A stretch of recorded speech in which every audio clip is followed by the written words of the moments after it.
Hello and good morning, class 12th. We are studying or reading The Rat Trap.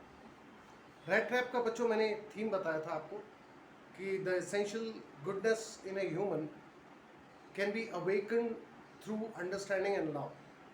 जिसका मतलब ये है कि the essential goodness in a human being.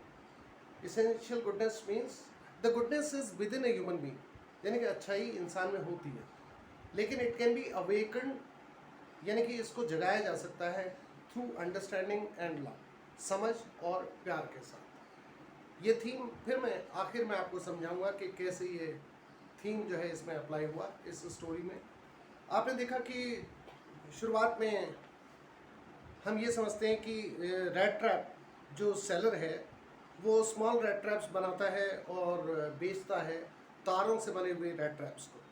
और वो मटेरियल कहाँ से लाता है, ये फर्स्ट पैराग्राफ में बताया था कि from the material he got by begging in the stores और at the big farms, begging करके, मांग करके।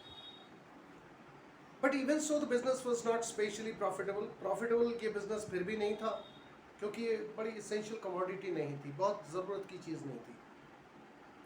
और इसीलिए ही had to resort to both begging and petty thievery, इसीलिए उसे भीख मांग के ये सब गुजारा करना पड़ता था चीज़ों को लेने के लिए, और उसके अलावा छोटी मोटी चोरियां भी वो इसके लिए कर लेता था। और फिर एक विचार उसके दिमाग में आया जिसने उसे बड़ा खुश किया। वो विचार ये था कि ये जो सारी दुनिया, land, seas, markets etcetera, all these things are to attract a human being, इनके लिए बेट बनता है। बेट मैंने बताया था आपको कि टू ट्रैप एन एनिमल और अ पर्सन एट्सेट्रा, उसे बेट कहते हैं। यानी कि जो लालच दिया जाता है इंसान को या जानवर को। जैसे रैट ट्रैप के अंदर चीज़ यानी कि पनीर का टुकड़ा रख दिया या मांस का टुकड़ा रख दिया, जिससे चूहा अट्रैक्ट होता है और वो उसमें फंस जाता है।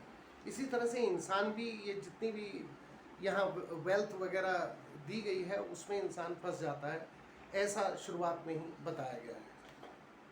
उसके अलावा बच्चों वो क्रॉफ्टर के, जब वो किसी तरह से घूमता घामता जब वो एक क्रॉफ्टर के यहाँ जाता है, क्रॉफ्टर उसे घर में आश्रय देता है, तो क्या क्या चीज़ें देता है ये बात बोर्ड एग्जाम में पूछी जाती है।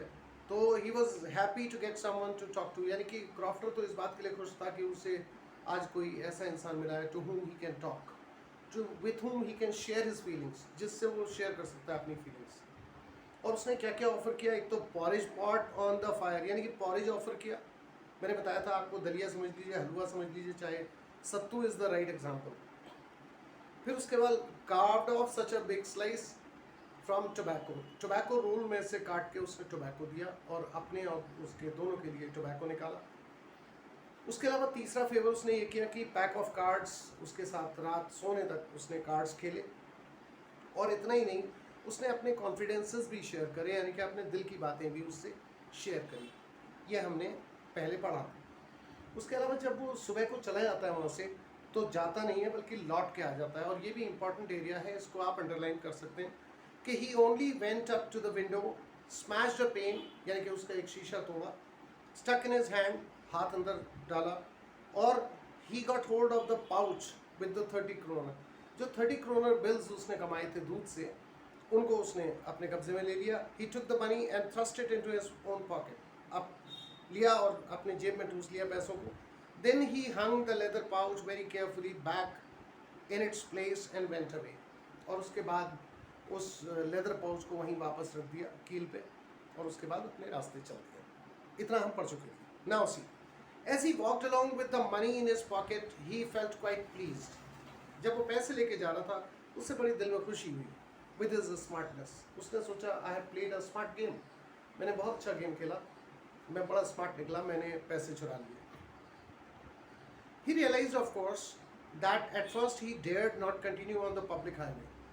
पहली बात उसकी ये समझ में आई कि पब्लिक हाईवे पे चलना ठीक नहीं है, और but must turn off the road, यानी कि रोड से अलग को चलना चाहिए, इनटू द वुड्स, यानी कि जंगल की तरफ। Now during the first hours this caused him no difficulty, शुरुआत के पहले घंटे में तो उसको कोई परेशानी नहीं हुई। Later in the day it became worse, लेकिन दिन होते होते तक अब जो है कठिनाइयाँ बढ़ने लगी।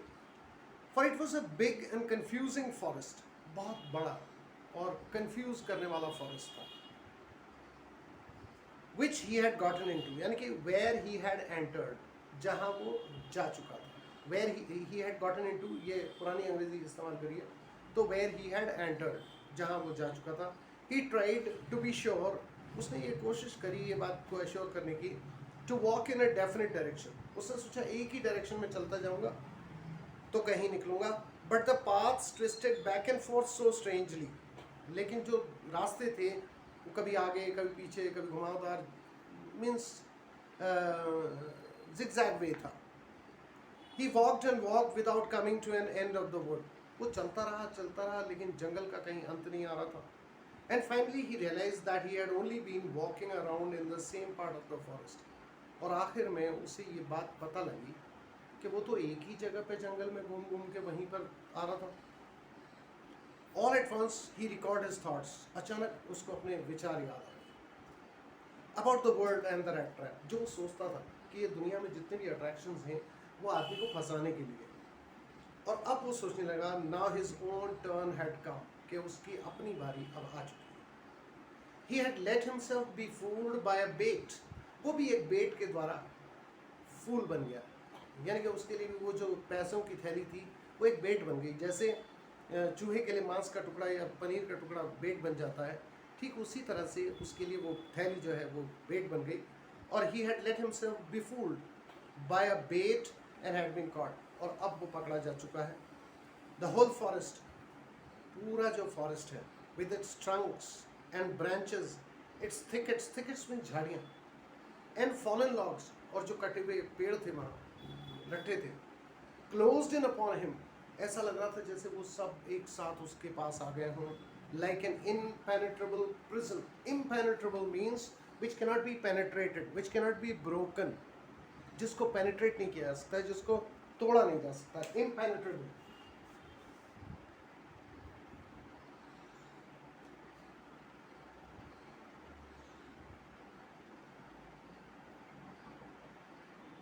That cannot be broken or penetrated.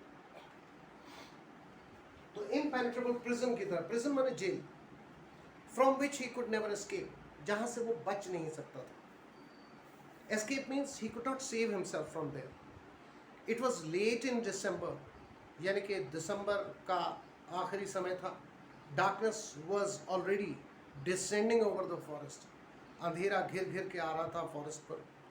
This increased the danger, इससे खतरा बढ़ रहा था, and increased also his gloom and despair. उसकी उदासी और निराशा और बढ़ रही थी.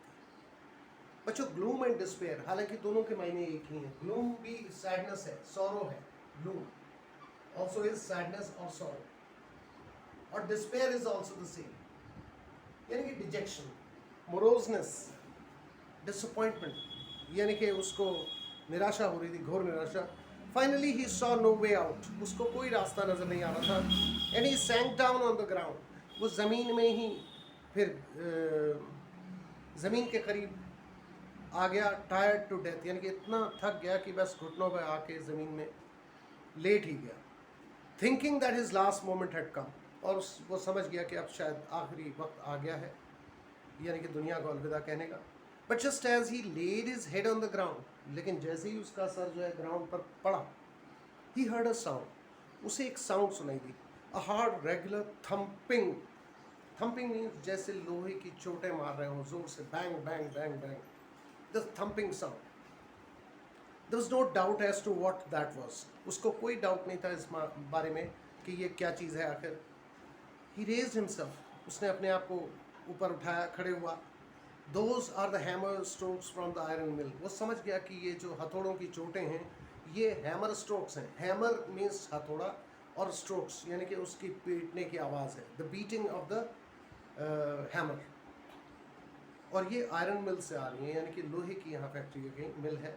ही thought there must be people near by, इसका मतलब यहाँ पे लोग भी होने चाहिए. He summoned all is the strength. बच्चों, समन द स्ट्रेंथ और gather the strength, that is the same. He summoned is the strength means he gathered is the strength.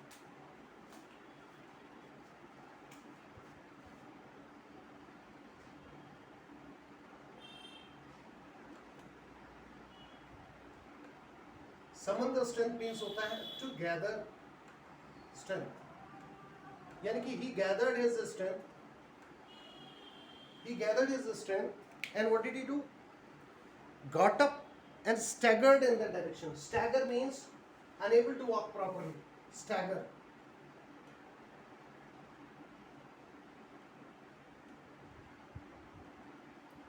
Unable to walk steadily, यानी कि स्थिर रूप से नहीं चल पा रहा था, यानी कि लड़खड़ाते हुए he began to walk. He summoned all his strength, got up and staggered in the direction of the sound. Sound की डायरेक्शन में वो चलने लगा. The Ramsau Iron Works, ये नाम था उस मिल का. Ramsau Iron Works, which are now closed down, जो कि अब बंद हो चुकी है, were not so long ago a large plant. ये बहुत बड़ा प्लांट था, बहुत बड़ी मिल थी पहले. With smelter जो है ये मशीनें होती हैं जो कि उसको लोहे को गलाती हैं गर्म करके. रोलिंग मिल मीन्स उनको शीट्स बनाती हैं. एंड फोर्ज मीन्स फायरप्लेस, और वहाँ फायरप्लेस होती है.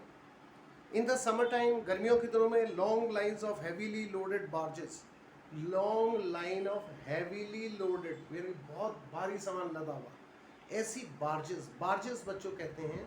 एक फ्लैट बॉटम्ड बोट होती है, उसे बार्ज कहते हैं, BARG. Barge is a flat बॉटम्ड boat.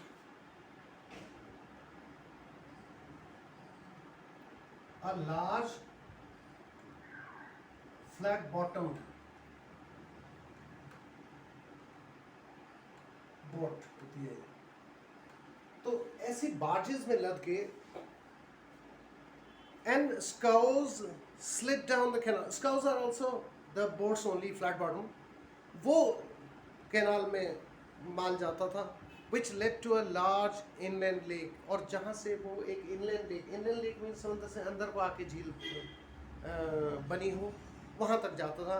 And in the winter time, और winter time में क्या होता था, the roads near the mill were black from all the coal dust. सारे coal dust से इधर उधर की सारी सड़कें वगैरह सब काली हो जाती थी. कोल डस्ट बच्चों इसे सूट भी कहते हैं, आप लोग जानते होंगे, SOOT सूट भी कहते हैं इसे. जैसे चिमनी में से सूट पाउडर सा जो काला निकलता है उसे सूट कहते हैं. कोल डस्ट थी विच शिफ्टेड डाउन, जो कि छन के नीचे आती थी from the big charcoal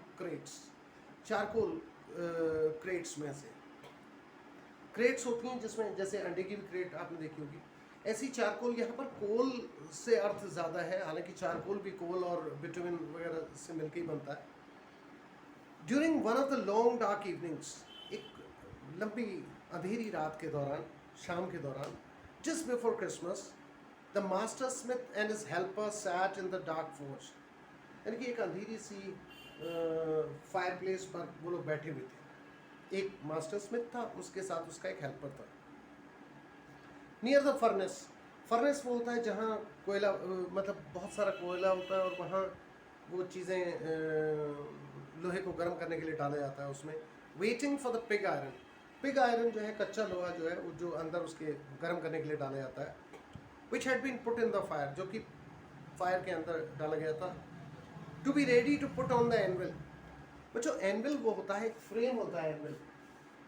anvil जो है, जैसे आपने देखा होगा कि कॉबलर जो होता है, जो शू मेंडर होता है, जो जूते सही करता है, उसके बाद लोहे का फरमा होता है, उसमें वो डालता है और तब कील ठोकता है, तो वो एनविल कहलाता है. यहाँ पर एनविल क्या है, द आयरन फ्रेम, वो भी आयरन फ्रेम होता है और ये भी iron frame, on which iron is beaten. Iron को बीट के शेप दिया जाता है. तो लोहे को बीट के शेप दिया जाता है, उसे एनविल कहते हैं बच्चों. तो he was put on the anvil, यानी कि ताकि वो एनविल में आ सके, इसलिए लाल कराया जा रहा था लोहे को. एवरी नाउ एंड देन, यानी कि जब तक one of them got up to stir the glowing mass, वो जो चमकदार वहाँ कोयले चमक रहे थे उन पर सरिया डालता था और उनको हिलाने के लिए इस तरह से वो एक आदमी उठता था और ये करता था. Returning in a few moments, एक कुछ ही सेकंड में एकदम से दौड़ के वापस आ जाता था. ड्रिपिंग विद पर्सपिरेशन, ड्रिपिंग बिल्कुल पसीना में तरबतर पसीना गिरता हुआ. और पर्सपिरेशन, अच्छा पर्सपिरेशन पसीने आने को ही कहते हैं. दो यानी कि हालांकि ही एज वॉज द कस्टम, जैसे कि वहाँ की रवायत थी, जैसे कि परंपरा थी, क्या कि ही वोर nothing but a long shirt. जो वो इंसान जो वो लोहे के भट्टी में काम करता था, वो सिर्फ एक लंबी सी शर्ट पहनता था, and a pair of wooden shoes, और पेयर ऑफ वुडन शूज पहनता था, यानी कि लोअर में कुछ नहीं पहनता था। इस नज़ारे को आप टीवी वगैरह पे भी देख सकते हैं आयरन मिल्स के। All the time there were many sounds to be heard in the forge. Forge मतलब वही फायरप्लेस में कई तरह की आवाज़ें सुन सकते थे। The big bellows grown, bellows होती थी हवा करने के लिए डिवाइस है, जिससे कि कोल जो है वो जलते रहें, तो उसमें हवा डालने के लिए बेलोज का इस्तेमाल करा जाता है। दे ग्रोन, ग्रोन माने एक रोने की सी साउंड करती थी वो। And the burning coal cracked, और कोयला चटकने की आवाज़, दूसरी आवाज़ ये होती थी। The fire boy shovelled charcoal, shovel, shovel एक वो होता है बेलचा जिसे कहते हैं बच्चों, एक टूल होता है जो फार्मर्स भी यूज़ करते हैं, गार्डनर्स भी यूज़ करते हैं, वर्कर्स भी यूज़ करते हैं, जिससे ऐसे करके कोई भी चीज़ को लिया जाता है और ऐसे फेंका जाता है, स्कूप किया जाता है, तो that is what is called shovel. तो फायर बॉय जो है वो शॉवल कर रहा था चारकोल इनटू द मॉ ऑफ द फर्नेस, मॉ means mouth of the furnace, यानी कि फर्नेस यानी कि वो जो जहाँ फायर थी उसके अंदर वो डाल रहा था वहाँ से कोयले को, with a great deal of clatter, यानी कि फिर वहाँ से चट चट उसके क्रैक होने की ज़्यादा आवाज़ आ रही थी, क्योंकि जब जलती भट्टी में सूखा कोयला पड़ेगा तो फिर एकदम से फिर आवाज़ होती है। आउटसाइड रोड द वाटरफॉल, और बाहर कहीं वाटरफॉल के गिरने की आवाज़ थी। And a sharp north wind whip the rain against the brick tiled roof, और फिर रात को बारिश का झोंका इस तरह से आ रहा था। देखिए, अ शार्प नॉर्थ विंड आ रही है रेन के साथ, और विपिंग, विपिंग माने ऐसे जैसे कि कोड़ा मार रही है, यानी कि जब बहुत तेज बारिश होती है उसके झोंके आते हैं तो उसे कहते हैं whip the rain against the brick tiled roof. Brick की टाइल थी, आपने आजकल की टाइल नहीं देखी होंगी, लेकिन पुराने टाइम की अगर आप रेलवे वगैरह के क्वार्टर्स देखेंगे तो उनमें भी ब्रिक की टाइल्स लगी होती हैं जो कोरुगेटेड होती हैं। कोरुगेटेड माने ऐसे गोल शेप में होती है। कोरुगेटेड रूफ मतलब कोरुगेटेड टाइल्स वहाँ लगी थी। It was probably on account of all this noise, शायद ये सारी नॉइज़ की वजह से that the blacksmith did not notice that a man had opened the gate, शायद जो ब्लैकस्मिथ यानी कि लोहार जो वहाँ बैठा हुआ था उसने नोटिस नहीं कर पाया वो कि गेट बाहर से खुल गया है। And entered the notice that a man had opened the gate and entered the forge, कि किसी आदमी ने वो गेट खोला और वो फोर्ज में यानी कि उस फायर प्लेस में आ गया। Until he stood close up to the furnace, जब तक कि वो आदमी आके फर्नेस यानी कि वो जो भट्टी थी उसके सामने नहीं खड़ा हो गया। Surely it was nothing unusual for poor vagabonds, ऐसे पुअर वैगाबॉन्ड्स के लिए कोई अनयूजुअल बात नहीं थी, ये बड़ी आम सी बात थी। वैगाबॉन्ड बच्चों उन्हें कहते हैं जो ऐसे ही फिरते रहते हैं, ट्रैम्प भी उन्हें कहते हैं, वैगाबॉन्ड्स भी कहते हैं, रगामस मफिन्स भी कहते हैं, ये तीनों शब्द इसी कहानी में आए हुए। तो वैगाबॉन्ड का यहाँ आ जाना without any better shelter for the night, क्योंकि उन्हें रात को कहीं रहने के लिए और जगह नहीं मिलती तो वो आयरन मिल वगैरह में आश्रय ले लेते हैं। To be attracted to the force, यानी कि वो अट्रैक्ट हो जाते हैं इस फोर्स से, फायर प्लेस से, by the glow of light, यानी कि लाइट की चमक की वजह से, which escape through the sooty panes, soot लगे हुए। देखिए आगे उसने कोल डस्ट का इस्तेमाल करा, अब उसने कहा sooty panes, sooty means where there is coal dust, शीशों पे भी कोल डस्ट छाई हुई है। And to come in to warm themselves in front of the fire, और वो इतने जाड़े में अपने आप को गर्मी देने के लिए फायर के नज़दीक आ जाते हैं। The black Smiths glanced only casually and indifferent, casually means एक बार देखा बस, ज़्यादा ध्यान नहीं दिया। इनडिफरेंटली मैंने ज़्यादा कोई लगाव के साथ नहीं, ऐसे ही एक बार देखा और बस उसने अवॉइड किया। At the intruder, intruder means a person who enters somewhere without permission, जो किसी की परमिशन के बगैर किसी प्रॉपर्टी में घुस आता है उसे इंट्रूडर कहते हैं, घुसपैठिए जिन्हें कहते हैं। तो इसके लिए इस्तेमाल हुआ है यहाँ पर रेड ट्रैप सेलर के बारे में। He look the way people of his type usually did, वो वैसे ही लग रहा था जैसे उस के तरह के लोग दिखते थे। विद अ लॉन्ग बियर्ड, लंबी बियर्ड थी। डर्टी, गंदे कपड़े। रैग्ड यानी कि चिथड़ों में। And with a bunch of red traps dangling on his chest, dangling means hanging and in a way striking against each other, उसके गले में जो है वो रेड ट्रैप्स पड़े हुए थे। He asked permission to stay. उसने परमिशन मांगी वहाँ रहने के लिए. And the master blacksmith nodded a haughty consent. Haughty consent means in a very proud manner, say, "चलो ठीक है," like that, without honoring him with a single word. उसने एक भी शब्द नहीं कहा, लेकिन बहुत घमंड के साथ उसने अलाउ कर दिया उसे कि ठीक है रुक जाओ, like that. I suppose this is enough for today. Read it alone because self-reading will help you the most. Remember this. Thank you so much.